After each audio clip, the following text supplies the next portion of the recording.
ine sikozaira wekupawakimesha ingawani wakati ndite mugoni kati sekudana nane na muzigoni saka chakuda kwandira ndichachioni ngeda foye uite mugoni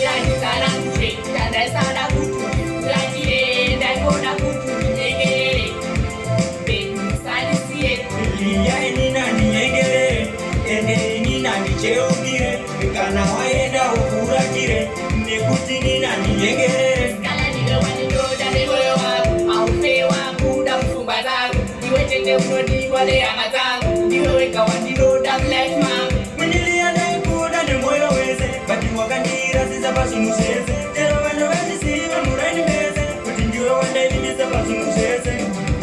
ndinaisaramure kandaisara kutu uratire ndaikona kutu